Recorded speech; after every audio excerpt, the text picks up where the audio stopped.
World of Warcraft, The Last Guardian, by Jeff Grubb. Chapter 8, Lessons.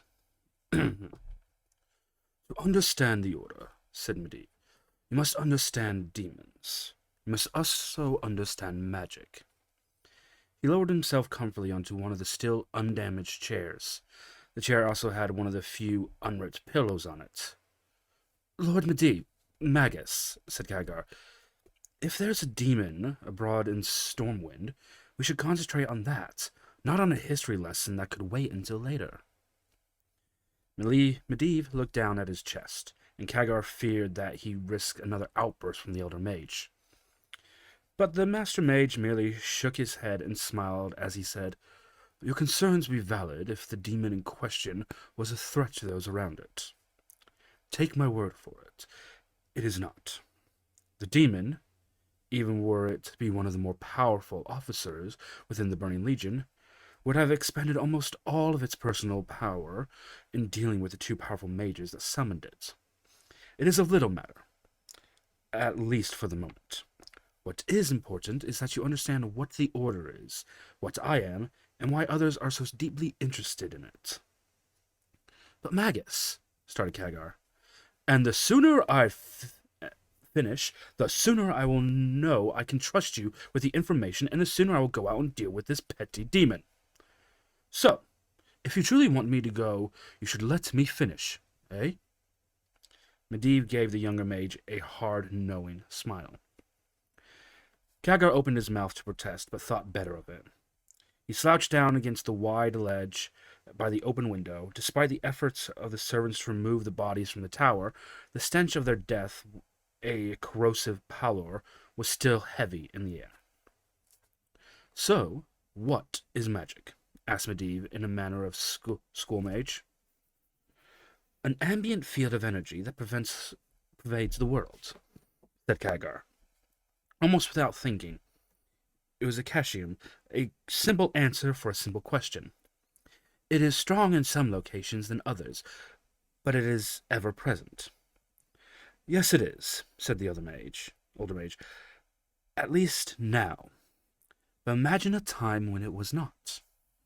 Magic is Magic is universal, said Khadgar, knowing as soon as he said that it was soon to prove not to be. Like air or water. Yes, like water, said Medivh. Now imagine a time at the very start of things, when all the water in the world was in one location.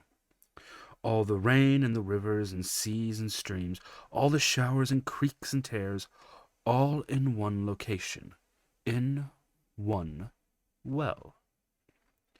Khadgar nodded slowly. Now, instead of water, it is magic we are talking about.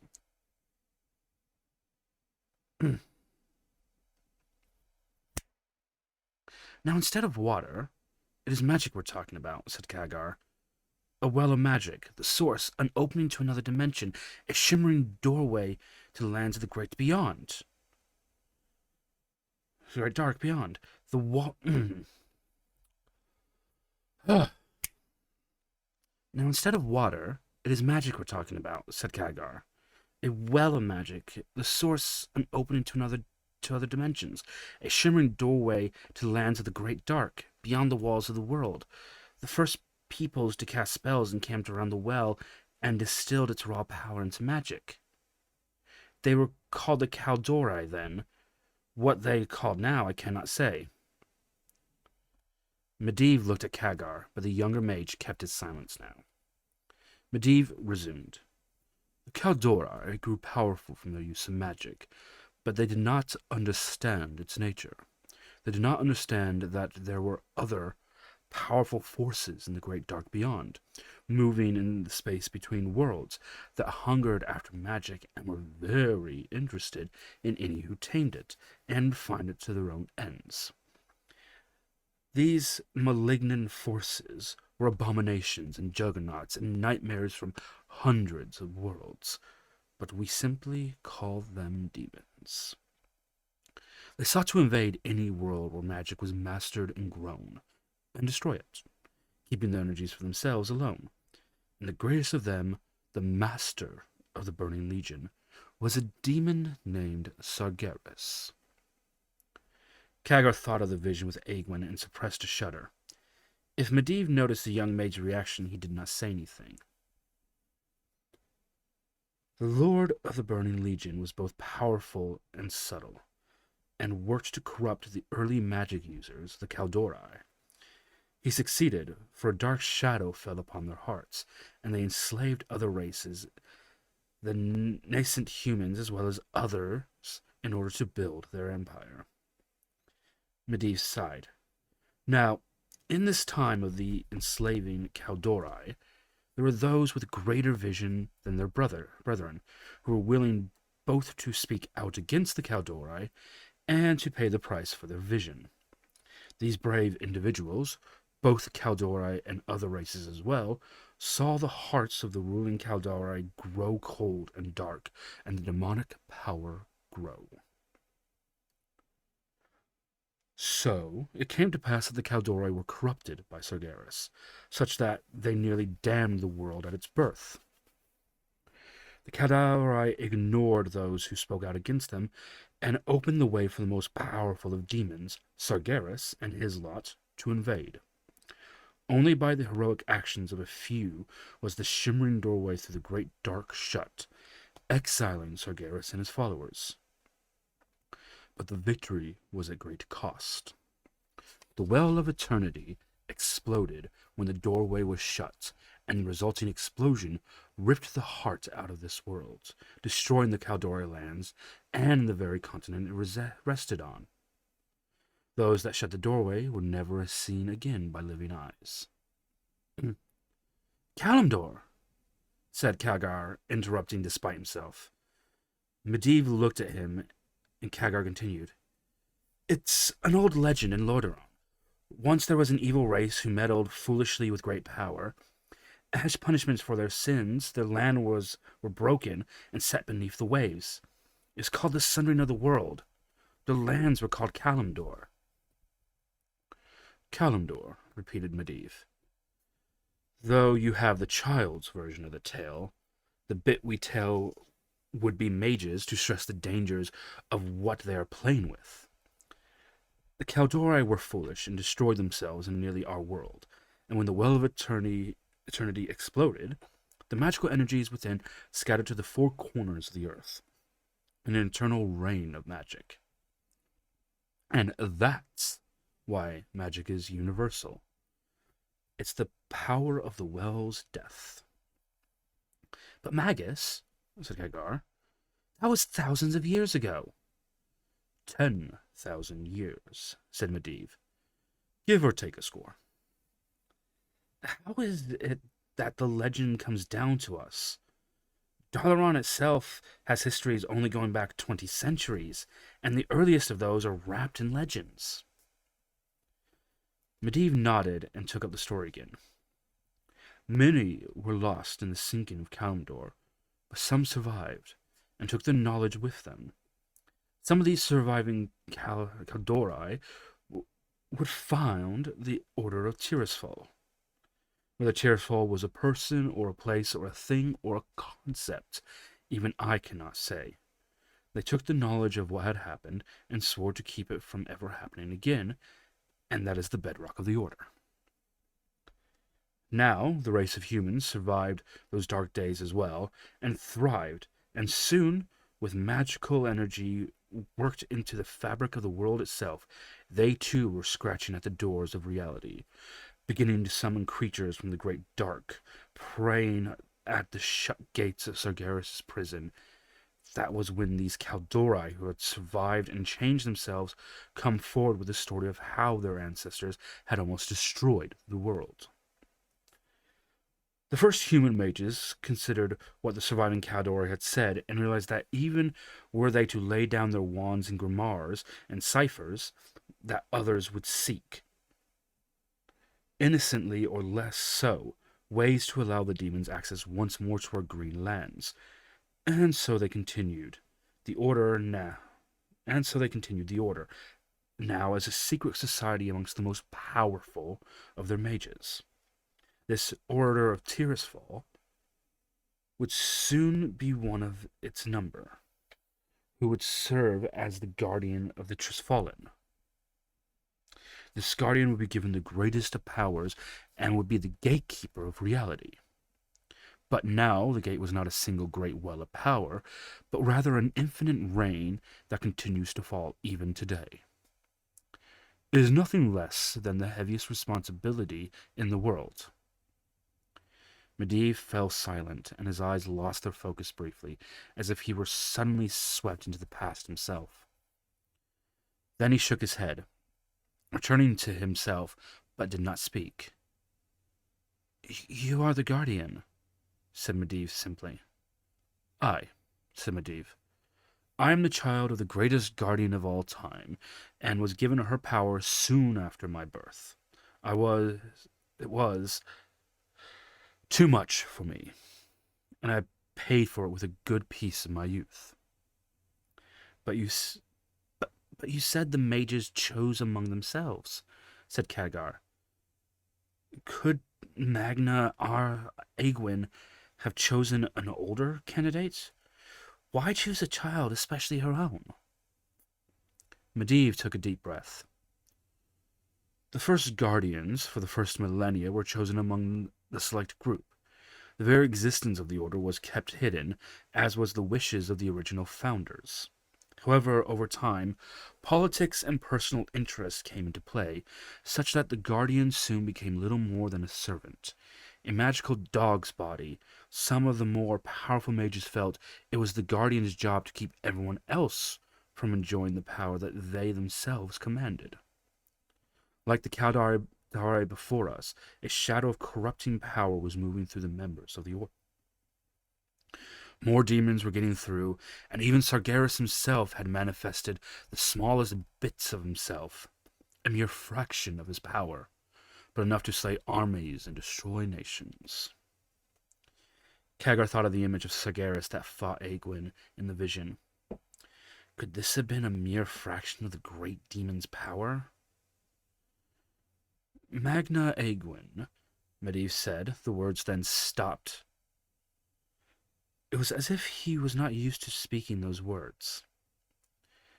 "She who bore me was herself born nearly 1,000 years ago. She was greatly gifted and chosen by other members of the Order to become the Guardian. I believe the grayest of the graybeards of that time thought they could control her, and in doing so continue to use the Guardian as a pawn in their own political games. She surpassed them, then." And at this, Medivh smiled.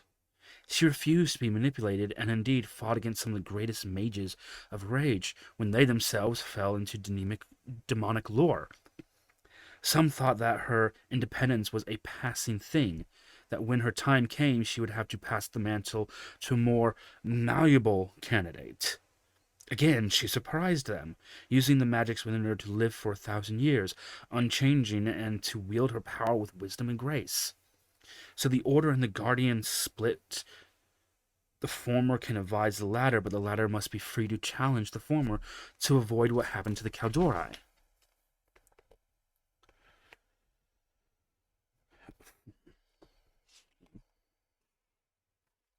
For 1,000 years she fought the Great Dark, even challenging the physical aspect of Sargeras himself, who had installed himself into this plane and sought to destroy the mythical dragons, adding to his power to his own. Magna Aegwyn met him and defeated him, locking his body away in a place where none knows, keeping him from forever in the Great Dark. That is his power. That's in the epic poem, the Song of Aegwyn, the one Guzbal wants. But she cannot do it forever. There must always be a guardian. And then, and again Medivh's voice faltered. She had one more trick up her sleeve. Powerful she was, but she was still of mortal flesh. She was expected to pass on her power.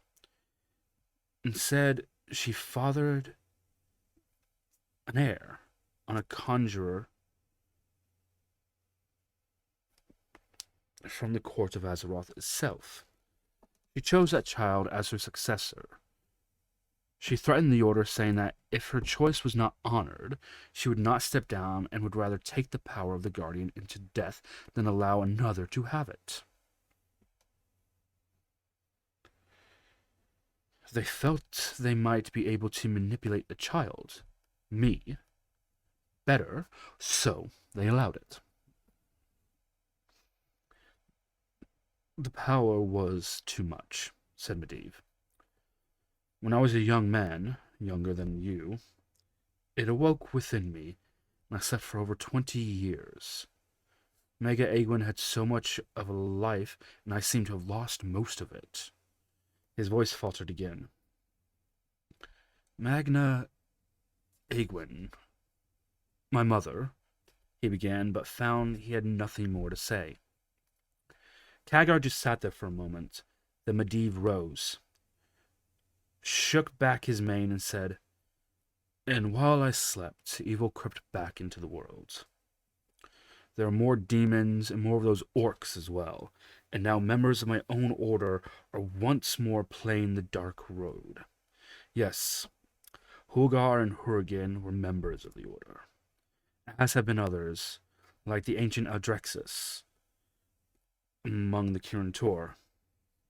Yes, something similar happened to him, and while they covered it up neatly, you probably heard something about it. They feared my mother's power, and they fear me. And I have to keep their fear from destroying them, such is the charge laid upon the Guardian of Tiristfall. The older man launched himself to his feet. I must be off, he said. Off? Said Khadgar, suddenly surprised by the energy within the lanky frame. As you have so rightly noted, there's a demon abroad, said Medivh with his renewed smile. Sound the hunter's horn. I must find it before it regains its wits and strength and kills others. Khadgar pulled himself upright. Where do we start? Medivh pulled himself up short and turned, looking slightly sheepish at the younger man. Ah, we are not starting anywhere. I'm going to go. You're talented, but you're not up to demons quite yet. This battle is my own, young apprentice. Trust. Magus, I'm sure I can... But Medivh raised a hand to silence him. I also need you here to keep your own ears open, said Medivh in a quieter voice. I have no doubt that old Lothar has spent the past 10 minutes with his ear to the door, such that there will be a keyhole-shaped impression on the side of his face. Medivh grinned. He knows a lot, but not all. That's why I had to tell you, so he doesn't pry too much out of you. I need someone to guard the Guardian as it were. Khadgar looked at Medivh, and the older mage winked. Then the magus strode to the door and pulled it open with a quick motion.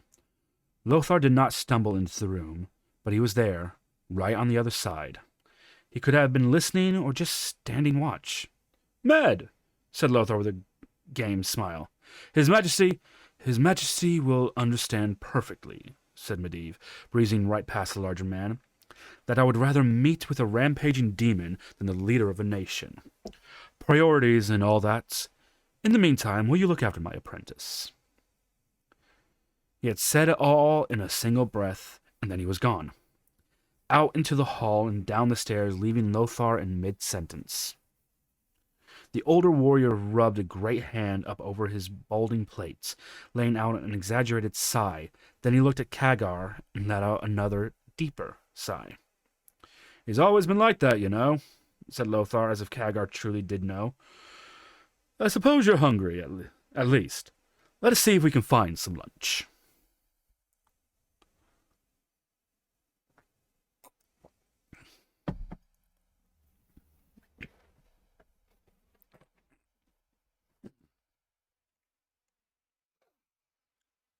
Lunch consisted of a cold game fowl looted from the cold room and tucked under Lothar's arm, and 2 mugs of ale the size of ewers, one in each meaty hand. The king's champion was surprisingly at ease, despite the situation, and guided Khadgar out of the high balcony overlooking the city. My lord, said Khadgar, despite the Magus's request, I realize you have other work. Aye, said Lothar, and most of it was taken care of while you were talking to Medivh. His Majesty King Lane is in his quarters, as are most of the couriers under guard in case that demon decided to hide in the castle. Also, I have agents already spreading through the city with orders to both report anything suspicious, but not to make themselves suspicious. The last thing we need is a demon panic. I've called all my lines, and now there is nothing to do but wait. He looked at the younger man, and my lieutenants know that I'll be on this balcony, as I always have a late lunch anyways.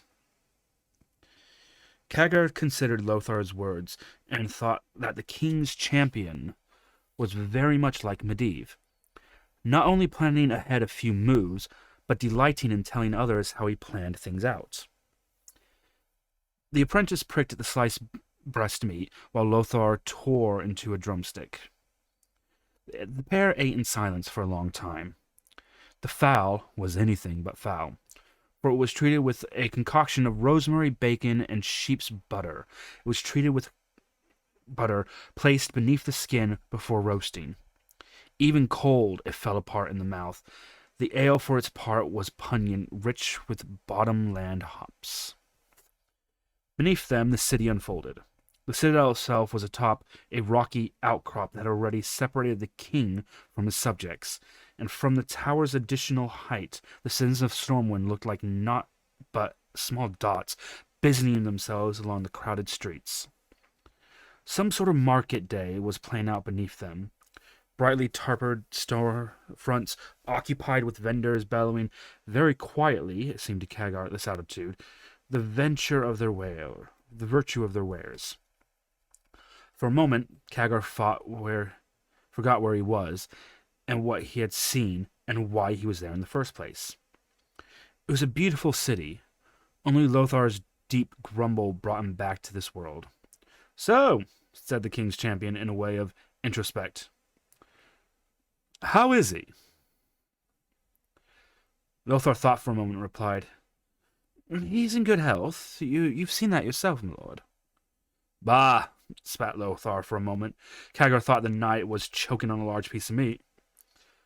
I can see, and I know Med can dance and bluff his way past just about anyone. What I meant to say is, how is he? Khadgar looked out at the city again, wondering if he had Medivh's talent to blush his way past the old man, to deny answers without causing affront. No, he decided. Medivh played on loyalty and friendships older than he was. He had to find another way to respond. He let out a sigh and said, Demanding. He's very demanding, and intelligent, and surprising. I feel I have apprenticed myself into a whirlwind sometimes. He looked at Lothar, his eyebrows raised, hoping that this would be sufficient. Lothar nodded. A whirlwind, aye, and a thunderstorm too, I suspect. Khadgar shrugged awkwardly. He has his moods, like anyone. Humph, said the king's champion. An ostler in a mood, and he kicks the dog. A mage has a mood, and a town disappears. No offense, I meant. None taken, my lord, said Khadgar, thinking of the dead mages in the tower room. You ask how he is. He's all things.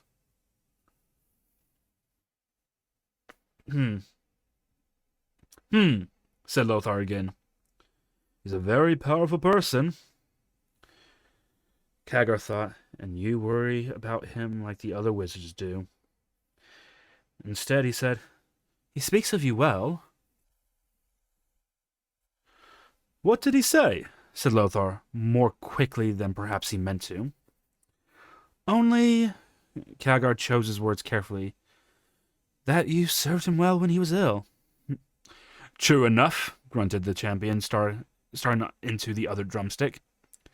And that you're extremely observant, added Khadgar, feeling that this was a sufficient distillation of Medivh's opinion on the warrior. Glad to know he notices, said Lothar with a full mouth. There was a pause between the two of them as Lothar chewed and swallowed. Has he mentioned the Guardian? We have spoken, said Khadgar, feeling that he was on a very narrow verbal cliff. Medivh did not tell him how much Lothar knew. He settled for silence as the best answer and let the statement hang in the air for the moment. And it's not the apprentice's place to discuss the doings of the master, eh? Said Lothar with a smile that seemed just to jot too forced. Come now, you're from Dalaran. That nest of mage vipers has more secrets per square foot than any other place on the continent. No offense again. Khadgar shrugged off the comment. Diplomatically, he stated, I noticed that there's a less obvious rivalry between mages here than in Lordaeron. And you mean to tell me that your teachers didn't send you out with a laundry list of things to pry out of the High Magus? Lothar grinned, deepened, and looked almost sympathetic. Khadgar felt some heat in his face. The older warrior was firing bow shots increasingly close to the gold. Any request from the Violet Citadel is under Medivh's consideration. He has been very accommodating. Snorted Lothar. Must mean they aren't asking for the right stuff. I know the mages around here, including Hugar and Hurrigan, the saints rest their souls, were always pestering him for this and that and complaining to his majesty or myself when they didn't get it. Like we had any control over him.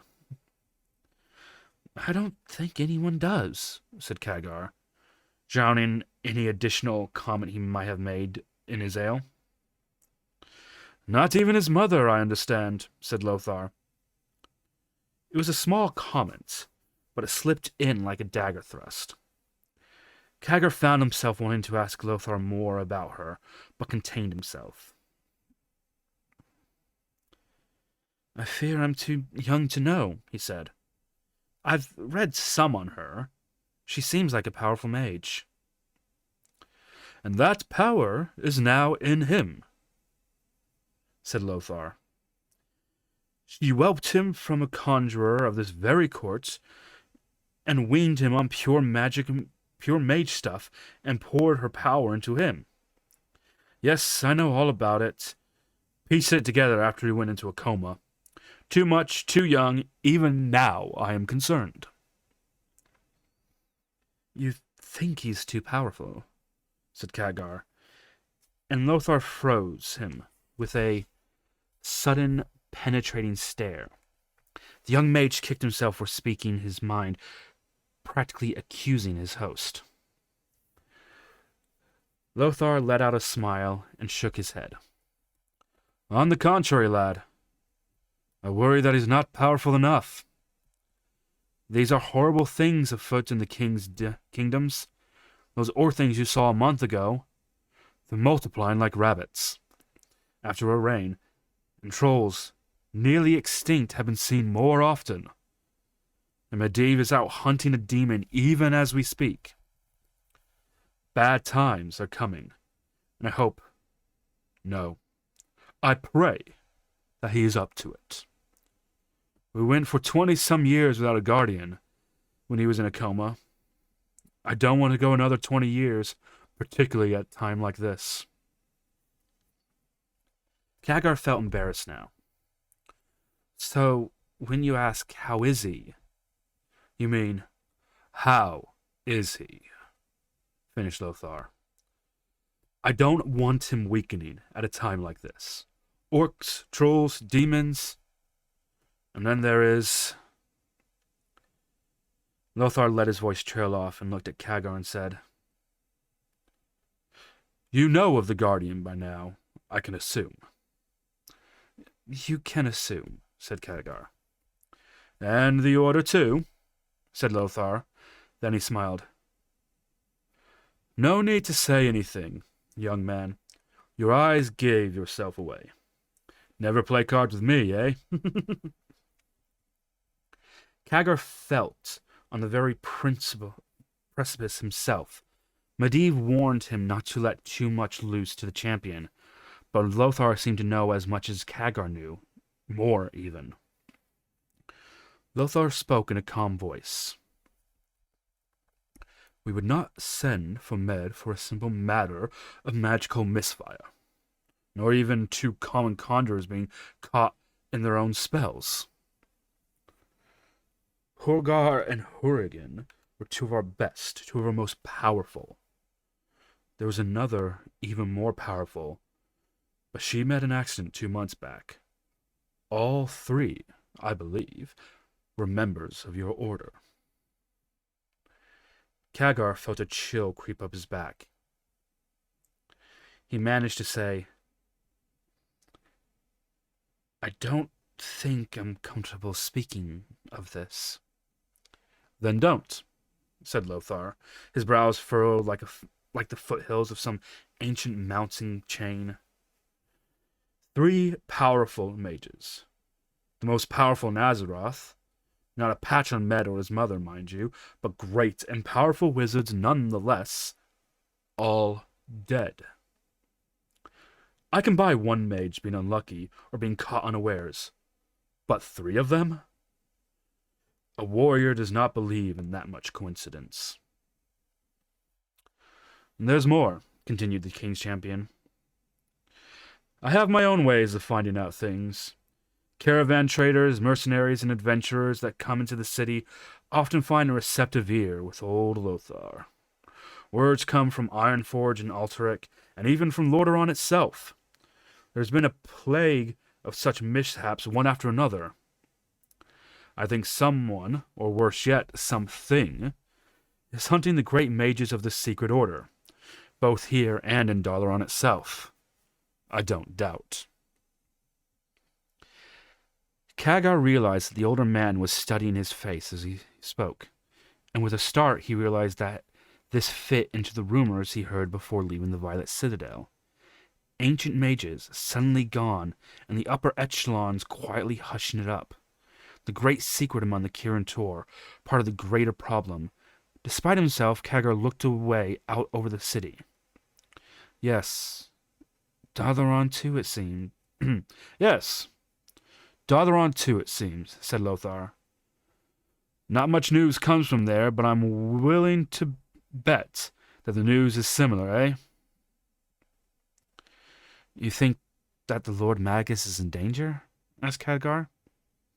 The desire to not tell Lothar anything was eroding by the obvious concern of the older warrior. I think Medivh is danger incarnate, said Lothar, and I admire anyone willing to be under the same roof as him.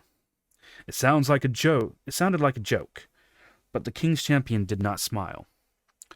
But yes, something is out there, and it may be tied with the demons or the orcs or something much worse. And I would hate to lose our most powerful weapon at a time like this. Khadgar looked at Lothar, trying to read the furrows on the older man's face. Was this old warrior worried about his friend, or worried about a loss of magical protection? Was his concern about Medivh's safety out in the middle of the wilderness, or that something was stalking them all? The older man's face seemed like a mask, and his deep sea blue eyes gave no clues as to what Lothar was truly thinking. Khadgar had expected a simple swordsman, a knight devoted to duty, but the King's Champion was more than this. He was pushing Khadgar, looking for weaknesses, looking for information. But to what end? I need someone to guard the Guardian, Medivh said. He is fine, said Khadgar. You are worried about him, and I share your concerns, but he is doing well, and I doubt anything or anyone can truly hurt him. Lothar's unfathomable eye seemed to deflate for a moment, but only a flickering moment. He was going to say something else to renew the prying, friendly inquisition, when commotion within the tower drew both their attentions away from the discussion, away from the now empty mugs and the bare bones of the fowl. Medivh swaggered into view, followed by a crew of servants and guardsmen. All complained about his presence, but none would wisely place a hand on him, and as a result followed him like a living, mewling comet's tail. The older mage strode out onto the parapet. "Ah, I thought you a creature of habit, Lothar," said Medivh. "I knew you'd be up here." "Out here taking an afternoon tea?" The Magus beamed a warm smile, but Khadgar saw there was a slight, almost drunken sway to his walk. Medivh kept one arm behind him, concealing something. Lothar rose, concern in his voice. "Medivh, are you all right? The demon—" "Ah, yes, the demon." And Medivh brightly and pulled his bloodied prize out from behind his back. He lobbed it at Lothar and Khadgar in a lazy, underhand swing. The red orb spun as it flew, spilling the last bits of blood and brains out before landing at Lothar's feet. It was a demon's skull. The flesh still adorned it with a mighty divot, like that of a great axe, driven into the center, right between the ram-like horns. The demon's expression, Khadgar thought, was one of both awe and indignation. "You might want to have that stuffed," said Medivh, pulling himself seriously to his full height. "Had to burn the rest, of course. No telling what the inexperienced might do with a draught of demon's blood."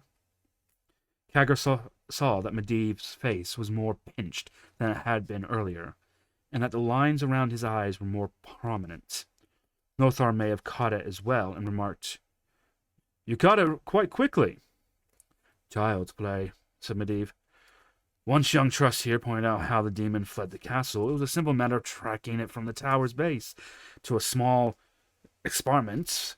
It was over before I knew it. Before it knew it either." Magus swayed slightly.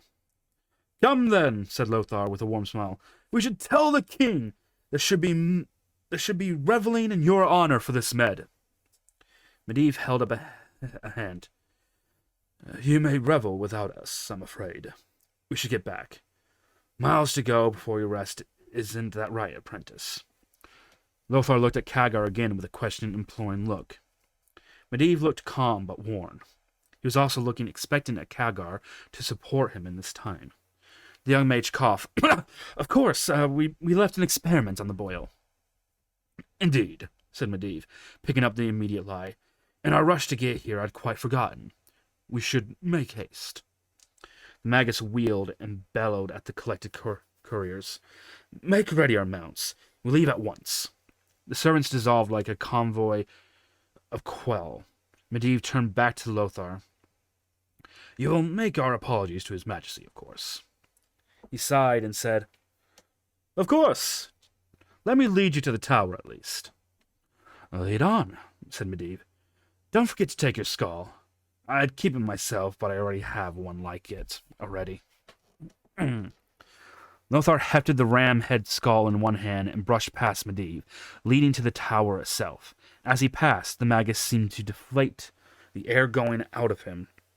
He looked more tired than before, grayer than he had been moments earlier. He let out a heavy sigh and headed for the door itself. Khadgar chased after him and caught him by the elbow. It was a light touch, but the elder mage suddenly pulled himself upright, flinching as if reacting to a blow. He turned to Khadgar, and his eyes seemed to mist over for a moment as he looked at the younger mage. "Magus," said Khadgar. "What is it now?" said Medivh in a hissing whisper. "I thought about what to say, how to risk the Magus' censure." Khadgar thought about what to say, how to risk the Magus's censure. "You're not well," he said simply. It was the right thing to say. Medivh gave an aged nod and said, "I've been better. Lothar probably knows as well, but he won't challenge me on it. But I'd rather be home than here." He paused for a moment, and his lips formed a stiff line beneath his beard. "I was sick for a long time here. Don't want to repeat the experience." Khadgar didn't say anything, but only nodded. Lothar now stood at the door, waiting. You're going to have to lead the way back to Karazhan, said Medivh to Khadgar, loud enough for all nearby to hear. The city's life takes too much out of a man, and I could use a nap right now. Fuck me.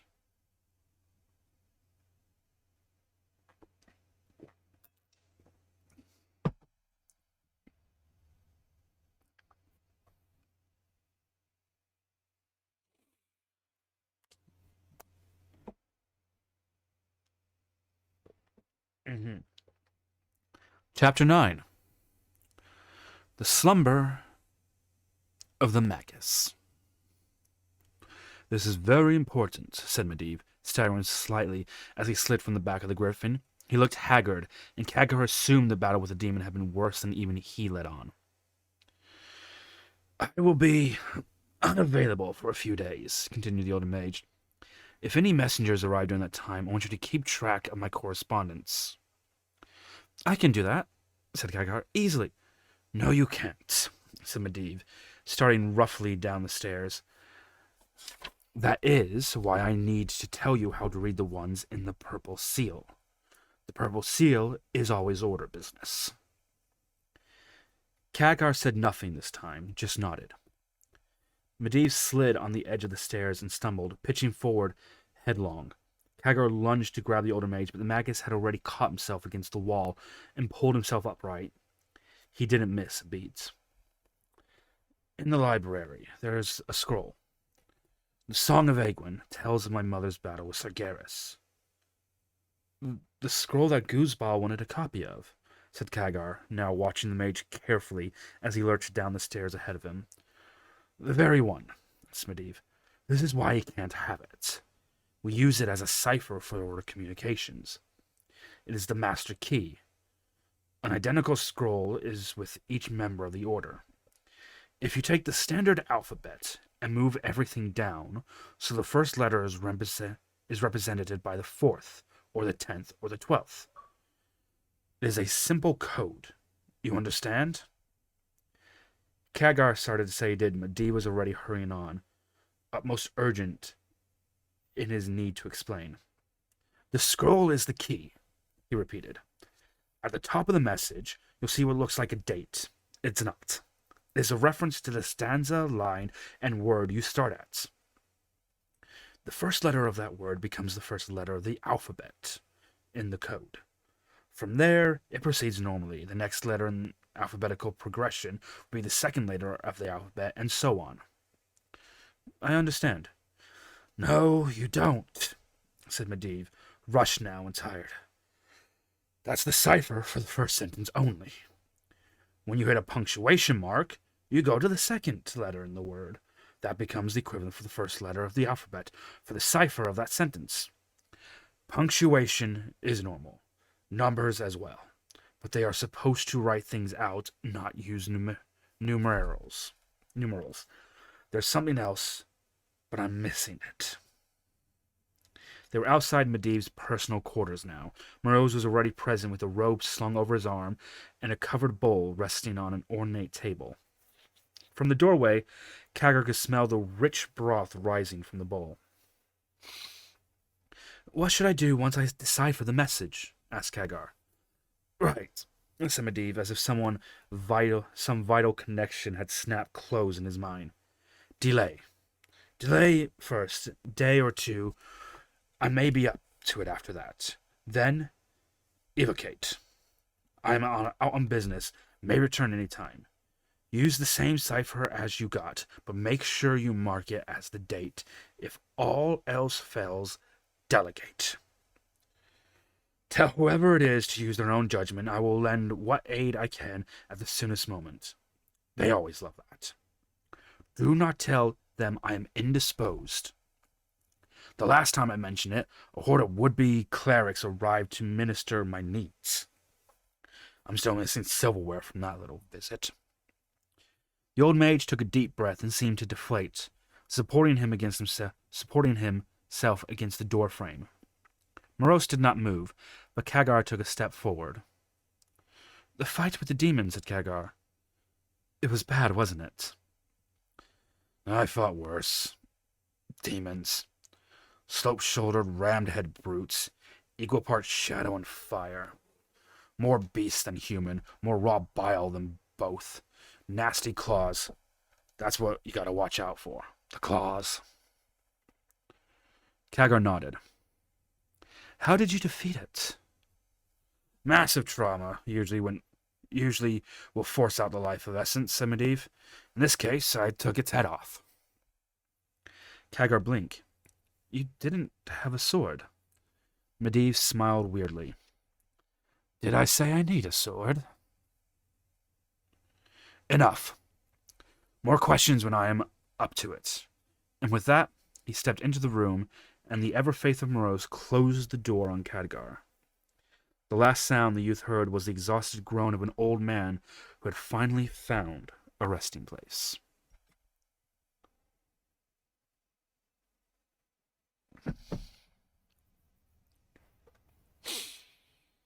A week passed, and Medivh had not emerged from his quarters. Morose would shuffle upstairs with a daily bowl of broth. Finally, Khadgar summoned sufficient nerve to look in.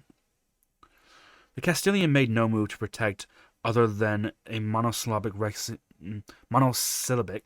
recognition of his presence there. In response, Medivh looked ghastly. The light gone out of his shuttered eyes, the tension of life gone from his visage. He was dressed in a long nightshirt, propped up against the headboard, supported by pillows. His mouth open, his face pale, his usual animate form thin and haggard. Morose would carefully spoon the broth into Medivh's mouth, and he would swallow, but otherwise not awaken. The Castilian would change the bedding as well, then retire for the day. Khadgar got a frisson of recognition and wondered if this was the same scene that played out in Medivh's youth, when his powers first surfaced and when Lothar tended to him. He wondered how long the Magus would truly be out, how much energy had the battle with the demon taken out of him. Normal communications came in, written in common hand and clear language. Some were delivered by griffin riders, others by horseback, and more than a few came with the regular supply wagon of traders seeking to fill Morose's larder. They were, for the most part, mundane. Ship movements and troop drills, readiness reports, an occasional discovery of an ancient tomb or forgotten artifact, or the recovery of a time-worn legend. The sighting of a waterspout or a great sea turtle or a crimson tide, stretches of fauna that may have been new to the observer but were better duplicated in the bestiaries already in the library. And mention of the orcs in ever-increasing numbers, particularly from the east. Rising sightings of them in the vicinity of the Black Morass, increased guards on the caravan, locations of temporary camps, reports of raids, robberies, and mysterious disappearances. An increase in refugees heading for the protection of the larger walled towns and cities. And sketches from the survivors of the slant-browed, heavy-jawed creatures, including a detailed description of the powerful muscular system that, Khadgar realized, with a start, could only come from dissecting the subject. Khadgar began to read the mail to the wizard as he slept, moving aloud the more interesting or humorous bits. The Magus paid no response to encourage the younger mage, but neither did he forbid it. The first purple sealed letter arrived, and Khadgar was immediately lost. Some of the letters made sense, but others quickly descended into gibberish. At first, the younger mage panicked, sure that he had misunderstood some basic instruction. After a day of littering the quarters with notes and failed attempts, Khadgar realized what he had been missing. That the space between the words was considered a letter in the order's cipher, shifting everything one more letter in the process. Once that realization dawned, the missive deciphered easily. It was less impressive than it had seemed earlier when it was gibberish. A note from the far south, the peninsula of Ulmat Thondor, noting that noting that all was quiet there. There were no signs of orcs, though there was a rise in the number of jungle trolls of late, and that a new comet was visible along the southern horizon, with detailed notes written out in words, not numbers. No response was requested, and Calgar set its translation aside. Hmm.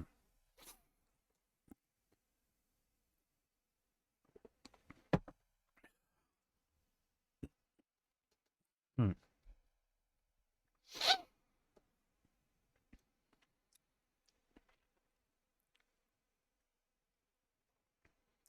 Kaga wondered why the Order did not use a magical encoding or spell-based script.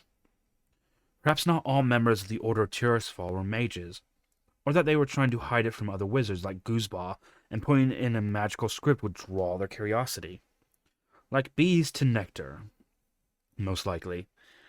Kaga decided it was out of Medivh's sheer crudeness to the point of making the other members of the Order use a poem praising his mother as the key. A larger package arrived from Lothar, distilling the previous reported orc sightings and attacks and translating them into a large map. Indeed, it seemed like armies of orcs were pouring out of the swampy territory of the Black Morass itself. Again, no response was asked. Kagar considered sending Lothar a note regarding Medivh's state, but thought better of it. What could the champion do?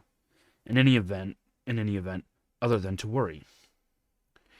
He did send a note over his own signature, thanking him for the information and asking to be kept appraised.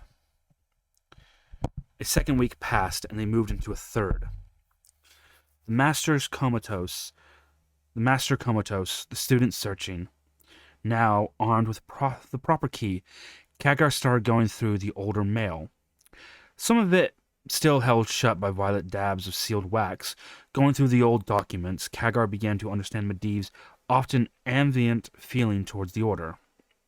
Oftentimes, the letters were little more than demands.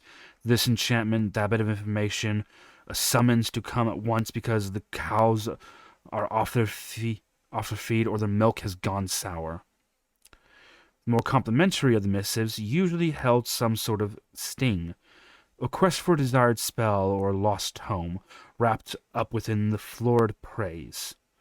Many held nothing but pedantic advice, pointing out in detail how this candidate or that would be a perfect apprentice.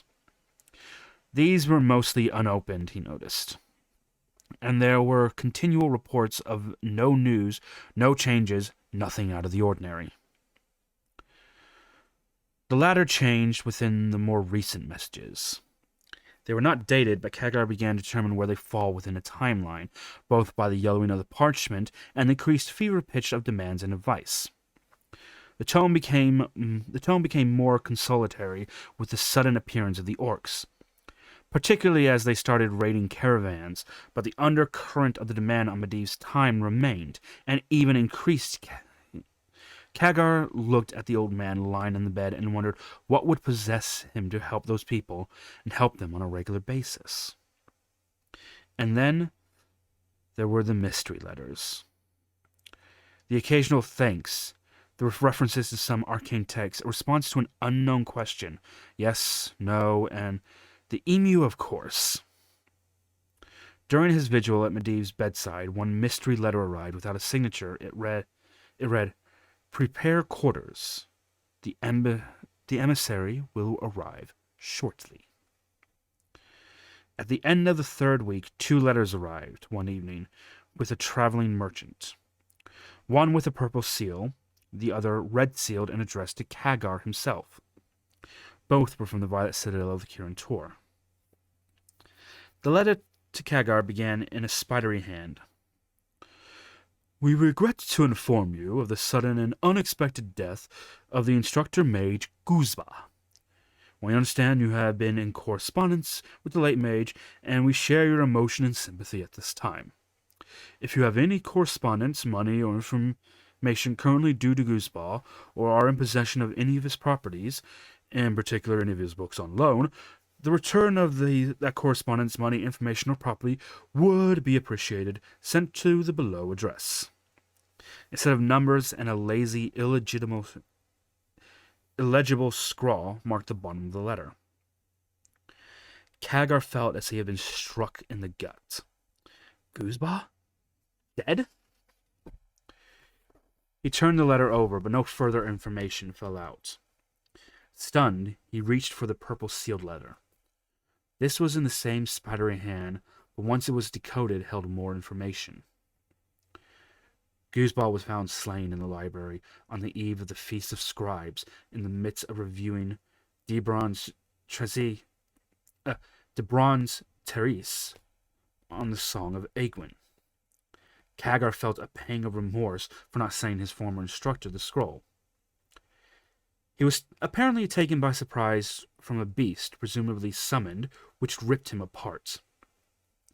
The death was quick but painful, and the explanation of how the body was found detailed the point of excess.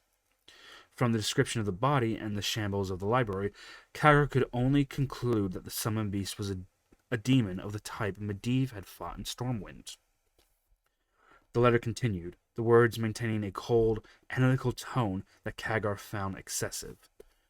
The writer noted that this was the 7th death within the year of a mage of the Violet Citadel, including that of the Archmage Arexis. It went on further to note that this was the first death of this type where the victim was not a member of the Order itself. The writer wanted to know if Medivh had been in contact with Guzba either directly or through his apprentice. Kagar had a moment of deja vu looking at his own name in print. The unknown author went forward to speculate that since he was not a member of the Order, Guzba might be responsible for the summoning of the beast or some other matter. And if this was the case, then Medivh should be aware that Kagar had been Guzba's student at one point. Kagar felt a sharp pain of anger.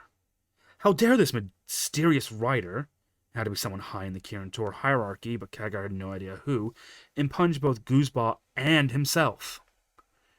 Kagar wasn't even present when Guzba was killed. Perhaps the writer was the one responsible, or someone like Corrigan. The librarian was always researching demon worships, casting accusations like that about. Kagar shook his head and took a deep breath. No such speculations was... No.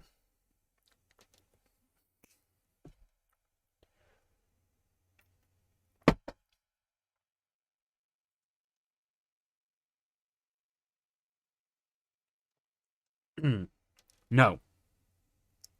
Such speculation was futile and fueled only by personal indignation, like so much of the politics of the Kirin Tor. The anger faded into sadness and realization that the mighty mages of the Violet Citadel were unable to stop this. That 7 wizards, 6 of them members of the supposed secret and powerful order, had died, and all this writer could do was cast about apparitions in the desperate hope that there would be no additional deaths.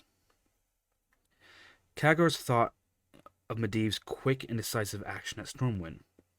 He marveled that there was no one of equal wit, drive, and intelligence within his own community. The younger mage picked up the enclosed letter and examined it again in the waning candlelight. The Feast of Scribes was over a month and a half ago. It took this long for the message to cross the sea and reach them over land, a month and a half before Hurgar and Hurrigan were killed in Stormwind. If the same demon was involved, or even the same summoner, it would have had to move between the 2 points very, very swiftly. Some of the demons in the vision had wings. Was it possible for such a beast to move between 2 locations without anyone spotting it? An errant and unexpected breeze wafted through.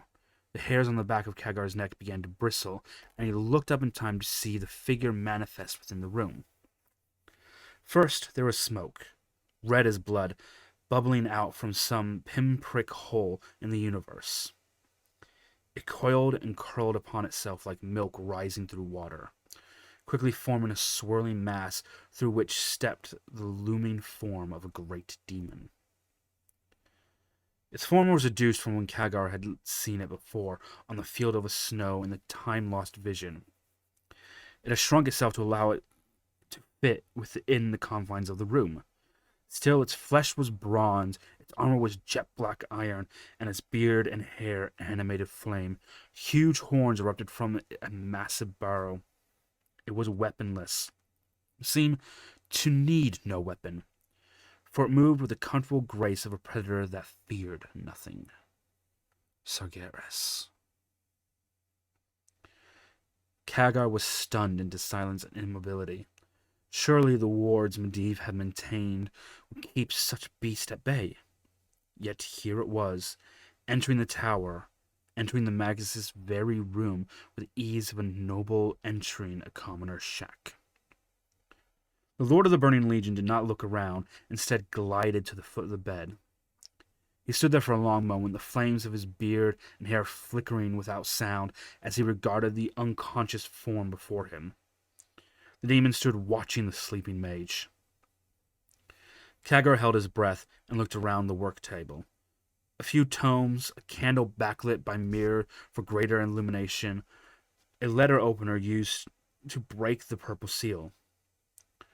The young mage slowly reached for the opener, trying to move without attracting the great demon's attention. His fingers wrapped around it tightly, his knuckles white. Still, Sargeras stood at the foot of the bed. A long moment passed, and Kagar tried to will himself to move, either to flee or to attack. His muscles felt locked in position. Medivh shifted in his bedding, mumbling something unheard. The demon lord raised a hand slowly as if to produce a benediction on the Magus' inert form.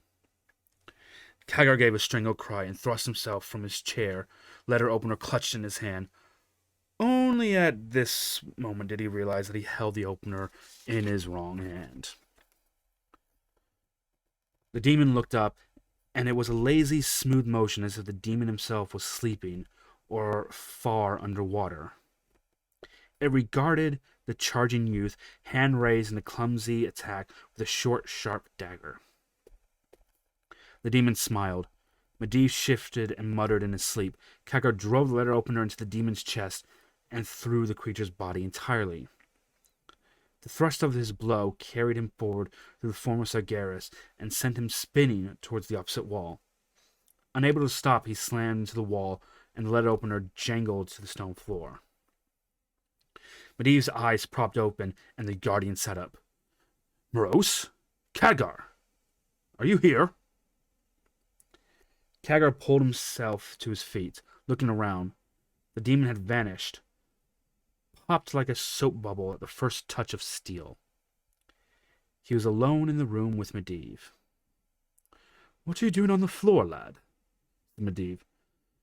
Moros could have gotten you a cot.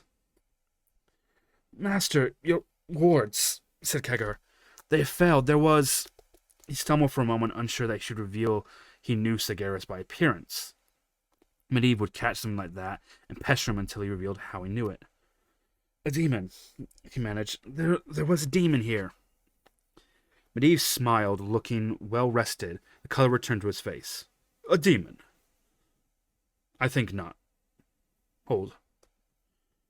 The Magus closed his eyes and nodded. No, the wards are still in place. It would take more than a catnap for them to run out of energy. What did you see? Quickly, Kagar recounted the appearance of the demon from the cloud of boiling red milk, of it standing there, of it raising its hand.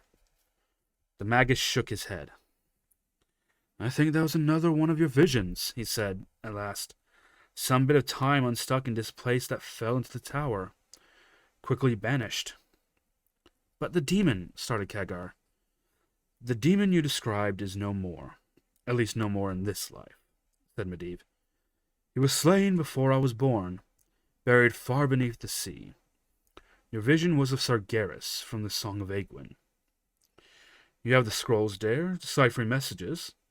Yes, perhaps that's what called the time-lost wraith into my quarters. You should not be doing work here while I slept. He frowned slightly, as if he was thinking if he should be more upset or not. I'm sorry, I thought it would be best not to leave you alone. Kagar twisted it into a question, and it sounded a bit foolish. Medivh chuckled and let a smile creep across his withered features. Well, I didn't say you couldn't, and I don't suppose Morose would have stopped you, since that would reduce his need to be here. He rubbed his finger and thumb over his lips and through his beard. I think I've had enough broth for one lifetime, and just to reassure you, I will check the tower's mystic wards and show you how to do it as well. Now, aside from demon visions, did anything else happen while I was gone? Kagar summarized the messages he had received. The rising tide of orc incidents, Lothar's map, the mystery message about the emissary, and the news of Guzba's death. Medivh grunted at the description of Guzba's passing and said, So they're going to blame Guzba until the next poor sod gets sliced open. He shook his head and then added, Feast of Scribes. That would be before Hurgar and Hurrigan died. About a week and a half, said Kagar. Time enough for a demon to fly from Darlaron to Stormwind Keep? Or a man on Griffinback, mused Medivh. Not all demons and magic in this world. Sometimes a simpler answer suffices. Anything else? It sounds like those orcs are becoming much more numerous and dangerous, said Kagar. Lothar says they're moving from caravan raids to attacking on settlements. Small one, but there are more people coming to the Stormwind and other cities all the time as a result. Lothar worries too much, said Medivh with a grimace. He's concerned, said Kagar flatly. He doesn't know what to expect next. On the contrary, said Medivh, laying out a long, mournful sigh. If everything you tell me is true, then I'm afraid things are going just the way I expected.